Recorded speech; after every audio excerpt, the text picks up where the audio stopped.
मत्ती रचित सुसमाचार और उसका 2 अध्याय 1 वचन से पहले हम 5 वचन तक पढ़ेंगे। हेरोदेस राजा के दिनों में जब यहूदिया के बैतलहम में यीशु का जन्म हुआ तो पूर्व से कई ज्योतिषी यरूशलेम में आकर पूछने लगे, यहूदियों का राजा जिसका जन्म हुआ है कहाँ है?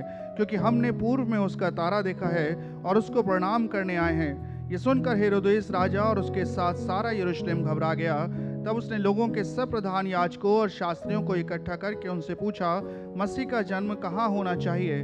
उन्होंने उससे कहा, यहूदिया के बैतलहम में, क्योंकि भविष्यद्वक्ता के द्वारा यूं लिखा गया है, हे बैतलहम, तू जो यहूदा के प्रदेश में है, तू किसी भी रीति से यहूदा के अधिकारियों में सबसे छोटा नहीं, क्योंकि तुझ में से एक अधिपति निकलेगा जो मेरी प्रजा इस्राएल की रखवाली करेगा। 9 वचन से। वे राजा की बात सुनकर चले गए और जो तारा उन्होंने पूर्व में देखा था वो उनके आगे आगे चला और जहां बालक था उस जगह के ऊपर पहुंचकर ठहर गया। उस तारे को देखकर वे अति आनंदित हुए और उन्होंने उस घर में पहुंचकर उस बालक को उसकी माता मरियम के साथ देखा और मुंह के बल गिरकर बालक को प्रणाम किया और अपना अपना थैला खोलकर उसको सोना और लोबान और गंधरस की भेंट चढ़ाई। यशायाह की पुस्तक उसका 60 अध्याय उसका 3 वचन और यशायाह की पुस्तक उसका 60 अध्याय उसके 6 वचन को हम पढ़ेंगे। जाति जाति तेरे पास प्रकाश के लिए और राजा तेरे आरोहण के प्रताप की ओर आएंगे। तेरे देश में ऊंटों के झुंड और मिद्यान और एपोदेशों से सारनियां इकट्ठी होंगी। शिबा के सब लोग आकर सोना और लोबान भेंट लाएंगे और यहोवा का गुणानुवाद आनंद से सुनाएंगे। परमेश्वर का हम धन्यवाद करते हैं। ठीक है, मसीह के पुनरुत्थान का प्रमाण अगर आप देखना चाहते हैं तो मेरे साथ निकालेंगे प्रेरितों की पुस्तक उसका 1 अध्याय 3 वचन। उसने दुख उठाने के बाद बहुत से पक्के प्रमाणों से अपने आप को उन्हें जीवित दिखाया और 40 दिन तक वो उन्हें दिखाई देता रहा और परमेश्वर के राज्य की बातें करता रहा। कई लोग क्या होते हैं मालूम आपको, वचन नहीं पढ़ते, वचन पर विश्वास नहीं करते, पवित्रता का जीवन जीते नहीं है, प्रार्थना का जीवन नहीं है, परमेश्वर पर विश्वास नहीं करते, संगति नहीं करते, सहभागिता नहीं करते, उनका परमेश्वर के लोगों के साथ संगति नहीं करते, रोटी नहीं तोड़ते, प्रार्थना में लौलीन नहीं रहते, घर घर रोटी तोड़ने में नहीं जाते। और उसमें लिखा है मन की सिधाई से। आपको भोजन मन की सिधाई से करना है। सीधापन, भोलापन परमेश्वर को पसंद है, चतुराई परमेश्वर को बिल्कुल पसंद नहीं है। मेरे प्रियो, ये है परमेश्वर का वचन, ये है परमेश्वर का वचन। हालेलुया। मत्ती रचित सुसमाचार उसके 2 अध्याय में क्या ज्योतिषी यीशु मसीह के बारे में जानते थे? बहुत ध्यान से सुनना। क्या ज्योतिषी परमेश्वर को जानते थे? नहीं जानते थे। उन्होंने शास्त्र में ढूंढा। ये अंतिम समय है ना, शास्त्र में अपने विषय में ढूंढो, अपने विषय में ढूंढो कि आपके विषय में क्या लिखा है, यीशु मसीह के विषय में क्या लिखा है। बाइबिल भविष्यवाणी की पुस्तक है। मत्ती 2 निकाल के रखे। बाइबिल भविष्यवाणी की पुस्तक है। यीशु के जन्म की भविष्यवाणी हुई। कहाँ जन्म होगा, शहर बता दिया गया। कैसे उसका जन्म होगा, बता दिया गया। उसको कैसे कपड़ों में लपेटा जाएगा, उसको बता दिया गया। कौन उसकी माँ होगी, बता दिया गया। कौन उसकी देखभाल करेगा, बता दिया गया। गड़रियों को बताया गया, ज्योतिषियों को। ज्योतिषी तो वहाँ पर चल दिए। वो परमेश्वर को जानते नहीं थे, वो प्रभु को पहचानते भी नहीं थे। तुम तो जानते हो ना, तुम तो पहचानते हो ना। आश्चर्य कर्म तुम्हारे जीवन में किया, तुम्हारी बीमारी को निकाला, तुम्हारे दुष्टात्मा को निकाला। जब तुम गवाही देते हो ना जुलाई में, बहुत अच्छा लगता है। हर वक्त हर समय तुम गवाही देते हो, अच्छा लगता है, अच्छा लगता है। परंतु क्या उसके खोजी हो, क्या उसको खोजते हो? ये ज्योतिषी थे, चल दिए, निकल दिए, उनको अगुवाई मिली। क्या अगुवाई थी? तारे को देखकर वो निकल गए। कहाँ से मिला उनको? बाइबल। पूर्व दिशा से जो तारा, आपको पता है हर विपत्ति उत्तर दिशा से आएगी। एंटी क्राइस्ट सताओ उत्तर दिशा से। तुम कौन सी दिशा में रहते हो? कब मसीह आएगा? आपको पता है, बालक लोग नहीं जाएंगे। आज भी बच्चे, आज भी बचपना है। नहीं, सियाने होना। लास्ट ईयर 10 अंक मैच्योरनेस, परिपक्वता को दिखाता है। आगे पाठ पीछे सपाट नहीं। जो प्रभु की ओर से रोटी मिलती है ना, जाओ खाओ पढ़ो। स्कूल में जो पढ़ाते हैं उसी को तो पढ़ते हो ना, उसी में से टेस्ट और एग्जाम होता है ना, कि बाहर का पढ़ के जाते हो। सुनो मेरी बात को ध्यान से सुनो। वो नहीं खा रहे हैं जो खिलाया जा रहा है, वो नहीं सीख रहे हैं जो सिखाया जा रहा है, तो कहाँ पास हो गए? ये ज्योतिषी हैं। उन्होंने ढूंढा, उन्होंने खोजा। और मैं थोड़ा सा ऐसे बोल रही हूँ, थोड़ा सा समझाने के लिए। जब वो चले तारे को देखकर, उसका दर्शन पाने के लिए वो चले, तो कई मील की दूरी उन्होंने तय की होगी। और मैं सोचती हूँ ऐसे थोड़ी ना, प्रभु बोला अरे थक जाएंगे, यहीं रुक जाओ, और कहे चल पड़े। वो दूर लगता है, अब तो बहुत दूर लगता है। यहीं बैठ जाओ, यहीं चले जाओ, टीवी में बैठ जाओ, वहां चले जाओ। सुन रहे हैं ना आप लोग? कीमत उन्होंने चुकाई। आप कीमत चुकाते हैं?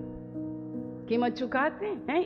आज है ना, उस आत्मा को कहना मुझे जिला कि मैं उसकी महिमा करूं। हम लोग पर्व नहीं मानते, मैं तो बिल्कुल नहीं मानती हूँ। मैं सच्चाई जानती हूँ, सत्य के पीछे और आज्ञाकारी होने और उसकी बात को मानने के लिए मैं जिंदा हूँ। और थैंक गॉड मेरे परमेश्वर ने मुझे जिलाया। मैं अपने परमेश्वर का धन्यवाद करती हूँ। आपको रियलाइज हुआ कि जानबूझकर मैंने पाप किया, अपनी ही अभिलाषाओं के कारण मैंने तुझको ठुकरा दिया। माय गॉड, हम अपनी अभिलाषाओं के कारण, थोड़ा सा देखने के कारण, थोड़ा सा है ना, जो व्यभिचार में करते हैं ना, जो व्यभिचार में गिरते हैं ना, बाइबल कहती है थोड़े से आनंद के कारण, थोड़ा सा पेट भरने के कारण हम जानबूझकर उसके बलिदान को त्याग देते हैं। मैंने तेरे प्रेम को ठुकरा दिया, और हम रियलाइज भी नहीं करते हैं, क्योंकि धार्मिक ओढ़ना जो हमने ओढ़ रखा है। प्रभु हमें माफ कर दीजिए, मुझे माफ कर दीजिए। आओ हम अपने परमेश्वर की ऐसी आराधना करना इन ज्योतिषियों से सीखें, जो परमेश्वर को कभी नहीं जानते थे। उन्होंने कभी उसे देखा नहीं, पहचाना नहीं, पर शास्त्र में वो पढ़ कर उन्होंने किया। ठीक है, पहले तो उन्होंने पूछा, ठीक है, भविष्यवक्ता के द्वारा लिखा गया। फिर उन्होंने 9वें वचन से देखेंगे, वे राजा की बात सुनकर चले गए, और जो तारा उन्होंने पूर्व में देखा था वो उनके आगे आगे चला, और जहाँ बालक था उस जगह के ऊपर पहुंचकर ठहर गया। उस तारे को देखकर वे अति आनंदित हुए। उन्होंने उस घर में पहुंचकर उस बालक को उसकी माता मरियम के साथ देखा, और मुंह के बल गिरकर बालक को प्रणाम। सबसे पहले उन्होंने मुंह के बल गिरकर उसको दंडवत किया। दंडवत, आज कलीसियाओं में दंडवत छूट गया है। तारा परमेश्वर की अगुवाई, परमेश्वर का निर्देश। परमेश्वर ना आपको और मुझको यूं ही नहीं छोड़ता। ये पवित्र शास्त्र बाइबल आज मेरे हाथ में है, मेरी अगुवाई के लिए, मुझे मार्ग दिखाने के लिए, मुझे सब चीज़ों को करने के लिए। पूर्व में देखा था, उसके आगे आगे चला, जहाँ बालक था उस जगह के ऊपर पहुंचकर वो बड़े आनंदित हुए। क्या परमेश्वर के घर में, परमेश्वर की उपस्थिति में जब आप आते हो आप आनंदित होते हो? मेरी प्रार्थना हर सभा में आपकी उपस्थिति। एक गीत गाए नहीं कि झंझनाहट शुरू, आंसू शुरू, चंगाई शुरू, हर चीज शुरू। इतना ये है,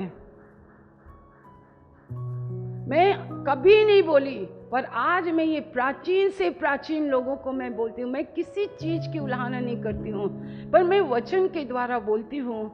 तुम आनंदित क्यों नहीं होते हो? तुम उसे देखकर आनंदित क्यों नहीं होते हो? तुम वचन सुनकर आनंदित क्यों नहीं होते हो? ये आपकी बड़ी समस्या है। और आनंदित नहीं रहने वाले उसकी महिमा नहीं करते हैं, क्योंकि संसार की चिंताएं, संसार के धन का धोखा और संसार का लोभ और संसारिकता और ये रिश्ते और नातों ने तुमको जीवन के कर्ता से अलग किया। तुमने उससे बांट दिया, तुम्हारा ध्यान बट गया, तुम उसमें एकाग्रचित नहीं हो। जो तुमको जीवन देता, जो तुमको संभालता, तो तुमको ठोकर खाने से बचाता, जो तुमको पाप से रिहा किया, जिसने तुम्हें श्राप से रिहा किया, जिसने तुम्हें अंधकार के वश से निकाला। आज दुष्ट आत्माएं तुम्हारे घर में नहीं है, उसने तुम्हें परिचय दिया, तुमको अंधकार के वश से निकाला। आज सोचो तो तुम कहां थे, कैसे थे, कौन आया? तुम नहीं आए, मेरा प्रभु आया, उस नगर में आया, उस घर में आया, तुम्हें कल्याण देने आया, तुम्हारे घर से दुष्ट आत्मा निकालने आया, तुम्हारे बीच से बीमारी को निकालने आया। तुम ईश्वर रहित थे, तुम परमेश्वर से दूर थे, तुम्हें इबादत करनी नहीं आती थी, तुम्हें अगुवाई दी गई, तुम्हें पहचान दी गई, तुम्हें बताया गया। मेरे प्रियो, मैं परमेश्वर का बहुत धन्यवाद करती हूँ। मेरा परमेश्वर है, उसने मुझे दर्शन दिया। मैं ईसाई नहीं हूँ, मैं धार्मिक नेचर वाली नहीं हूँ, मैं धार्मिक प्रवृत्ति वाली नहीं हूँ। मैंने उसे देखा है, तुमने देखा है। मैं इसलिए आनंदित रहती हूँ हर परिस्थिति में। मैं तुम्हारे जीवन के कारण दुखी हूँ क्योंकि तुम उसकी महिमा नहीं करते हो। मुझे दुख है, तुम इस पृथ्वी पर छूटोगे। भूसी भूसी रहेगी, गेहूं गेहूं रहेगा, भेड़ भेड़ रहेगी, बकरी बकरी रहेगी। एक बात कान धर के सुन लेना, मेरा परमेश्वर किसी को पक्षपात नहीं करता। वो ना किसी के धन दौलत, ना, सब कुछ उसका है, सब कुछ उसका है। मेरे परमेश्वर ने तुम्हें दिया है। और दूसरी बात, उन्होंने क्या किया? आगे पढ़ेंगे 11 वचन। उन्होंने उस घर में पहुंचकर उस बालक को उसकी माता मरियम के साथ देखा, हाँ? और मुंह के बल गिरकर उनको प्रणाम किया, हाँ? और अपना अपना थैला खोलकर उसको सोना। बोलो, अपना थैला खोलकर उसको सोना। उन्होंने आराधना की, उन्होंने उसको दंडवत किया, आनंदित होकर उन्होंने आराधना किया। आपको पता है, वध किया हुआ मेमना ही आराधना के योग्य है, दंडवत के योग्य है। प्रकाशित वाक्य में जो मर गया था वो युगान युग जीवित है। ये वध किया हुआ मेमना, और सामर्थ और शक्ति और अधिकार और प्रभुता सब कुछ उसकी है। खड़े नहीं हो सकते हैं, बैठ नहीं सकते हैं, झुक नहीं सकते हैं, घुटना नहीं टेक सकते हैं, दंडवत नहीं कर सकते हैं।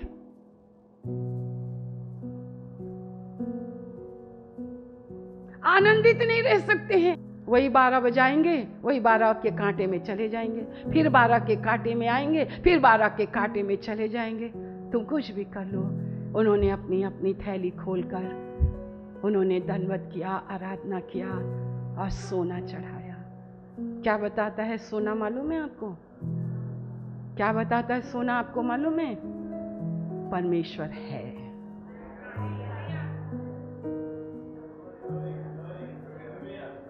परमेश्वर है, परमेश्वर। थैला खोलते हो, थैला खोलते हो, हाँ, परमेश्वर को भेंट चढ़ाते हो। आज मैं ये नहीं कह रही आप सोना चढ़ा दो, पर आपकी वेदी तो सोने की बनी है। उसने आपकी वेदी को सोने से बनाया है। अपना थैला खोलकर सोना भेंट चढ़ाओ। फिर मेरा एक वायदा है, आप मुझे जो भी दोगे ना, मैं आपको दे देकर आपकी महिमा करूंगी, आपकी प्रतिष्ठा करूंगी। ये है आराधना। आज चर्च में केवल गीत रह गया, केवल बजाना रह गया है, कुछ अपने प्रभु को नहीं देना नहीं है। सोना इस बात को दिखाता है आप हैं। फिर दूसरी भेंट उन्होंने क्या चढ़ाई? लोभान। लोभान क्या दिखाता है? वो हमें बचाएगा। वो क्या करता है? हमें बचाएगा।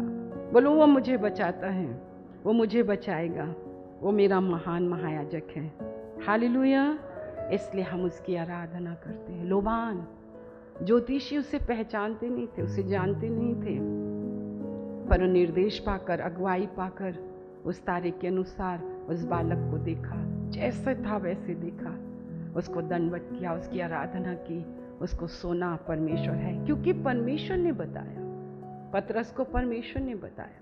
जिसको परमेश्वर बताता ना, वो लोग अलग होते हैं। जो अपने आप करते हैं वो लोग अलग होते हैं, जो मनुष्य के द्वारा करते हैं वे लोग अलग होते हैं, पर जो परमेश्वर के द्वारा करते हैं वो अलग है। आप उनके साथ रहिए जिसे परमेश्वर। सोना वो है, लोबान वो हमारा महान महायाजक, हमारे छुड़ाने और बचाने वाला। और गंधरस के विषय में क्या कहता है परमेश्वर? हाँ जी, फिर उन्होंने क्या चाहा? गंधरस। गंधरस वो मेरे लिए पीड़ा सहता है। ये सच्चाई है। आपका विश्वास यही होना चाहिए। आश्चर्य कौन पर विश्वास करने वाले लोग इस पृथ्वी पर छूटेंगे। अब वही लोग चर्च में उसको ठट्ठे में उड़ाते हैं, उसको क्रूस पर चढ़ाते हैं। उनको आज्ञाकारिता नहीं चाहिए, उनको आराधना नहीं चाहिए, उनको सेवा नहीं चाहिए, उनको दुख नहीं उठाना है, उनको किसी भी प्रकार की कोई कीमत उनको चुकाना नहीं है, कुछ नहीं। ये लोग नहीं। आप कितनी दूर से आते हो, एक कीमत चुकाते हो, क्योंकि यीशु मसीह की उपस्थिति यहाँ पर है। आपको दूरी दूरी नहीं लगेगी, रात रात नहीं लगेगा, आपको दिन दिन नहीं लगेगा, आपको घंटे घंटे नहीं लगेगा।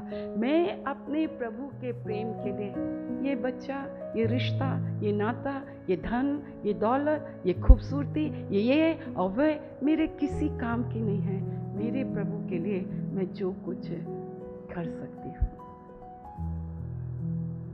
नेक्स्ट हम धीरे धीरे चलेंगे, परंतु मेरे प्रियो, आज जो आपकी दुर्दशा है ना, उसके कारण ना प्रभु है ना परमेश्वर के जन है। क्योंकि जब आपको सत्य खिलाया जा रहा था, आपने सत्य को ठुकरा दिया।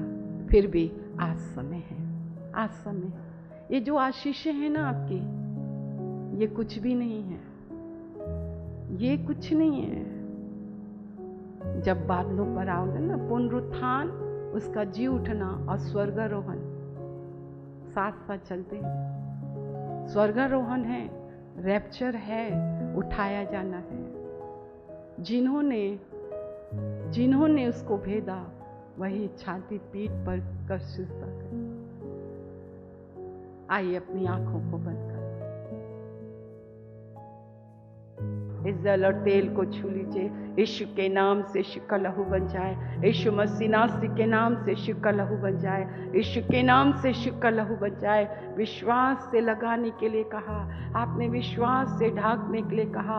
हम प्रतिदिन जब अपने आप को दे, प्राण आत्मा को प्रभु, हम अपनी आंखों को, कानों को, अपने मुख को परमेश्वर आपके मेरे प्रभु लहू में ढांकते हैं, तो हम अपने आप को पाते हैं प्रभु जी। वो दुष्ट घुसने नहीं पाता, हमारे घरों में घुसने नहीं पाता। इसलिए हम आपका धन्यवाद करते हैं। होने दीजिए प्रभु, इनके जीवन की बीमारियां जो आपके कोड़े खाने से ये चंगे हुए, उस कोड़े खाने के लिए मैं धन्यवाद करती हूँ प्रभु। उस कोड़े खाने के लिए मैं धन्यवाद करती हूँ। इस संसार की कोई बीमारी कोई ठीक नहीं कर सकता, परंतु मेरे यीशु के कोड़े खाने से, मेरे यीशु के कोड़े खाने से प्रभु मैं चंगी हुई। बहुत धन्यवाद कि आज भरोसा मनुष्य पर नहीं, भरोसा मनुष्य के मेरे परमेश्वर चीज़ों पर नहीं, पर भरोसा जब आप पर रखा तो इतने वर्षों तक स्वस्थ रखा, भले चंगे रखे। उसके लिए धन्यवाद करते हैं। ऐसे ही लोगों के विश्वास को आप बढ़ाएं। आपने सुना है, धन्यवाद। अब हमारे परमेश्वर पिता का प्रेम, प्रभु यीशु मसीह का अनुग्रह और पवित्र आत्मा की सहभागिता जब तक यीशु बादलों पर न आए, हम सबों के ऊपर होती रहे। और एक साथ कहें आमीन।